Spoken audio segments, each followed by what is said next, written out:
Hello, Mary's here. I'm glad you can make it for part 6 of the Bride of Christ in Ezekiel chapter 1 and the living creatures around the throne of God, around the sanctuary.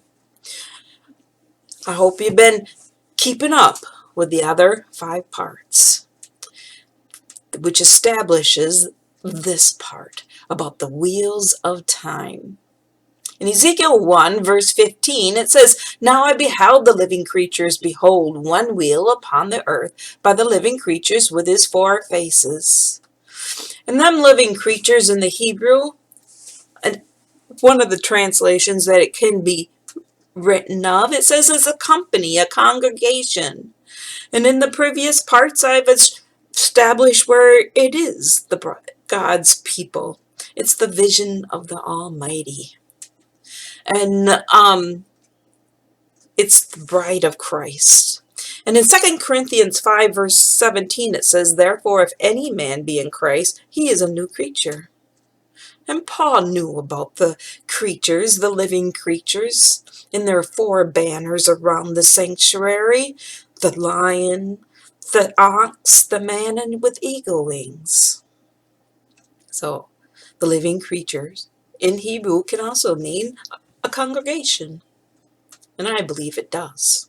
In verse 16 of Ezekiel 1, it says, The appearance of the wheels and their work was like unto the color of beryl, and they 4 had one likeness. And their appearance and their work was as it were a wheel in the middle of a wheel.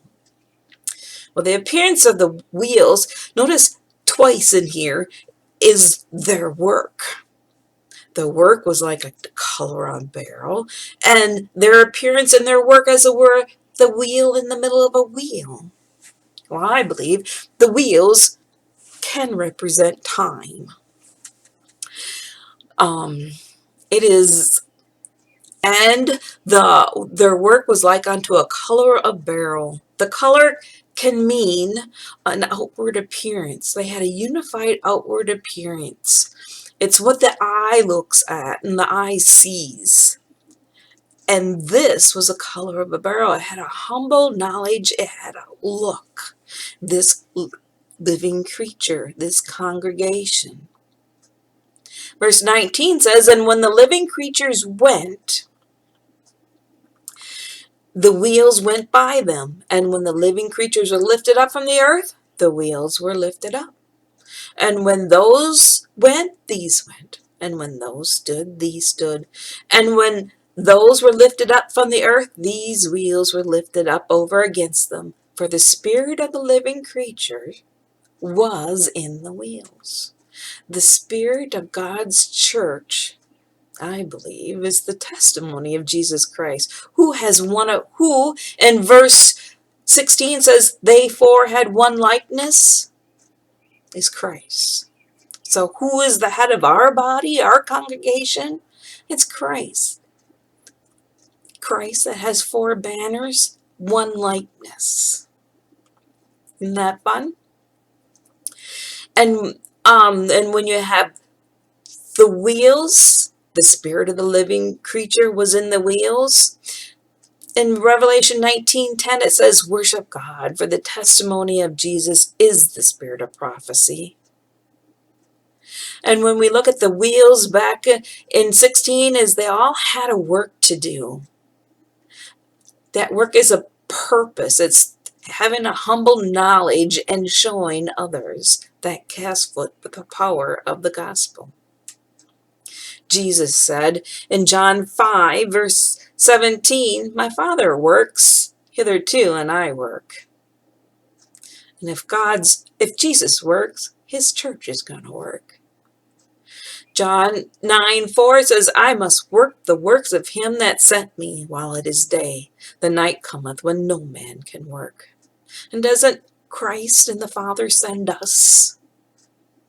Don't we have a purpose to work on?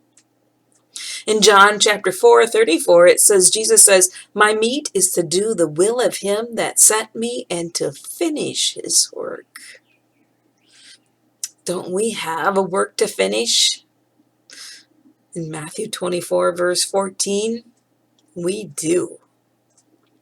Well, When you have the wheels as time, the wheels of time and the time prophecy, they have a work to do. Think of Noah. He had a time to do. He had a judgment hour message for his time.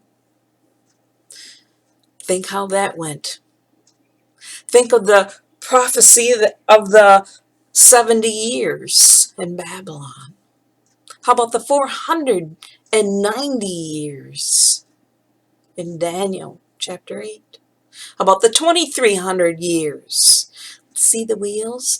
And do you know, so I see them as the wheels within a bigger wheel of time. When you see the bigger wheel of time, think of the biggest time prophecy that at the moment I can think of, and that's the 7,000 years. A day for a year.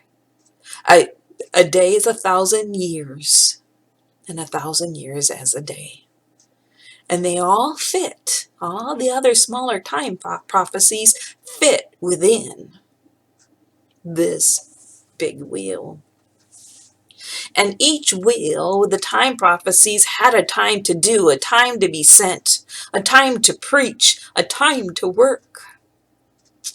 And one of the times that Jesus was sent, he also finished a part when he said, "It is finished" on that cross.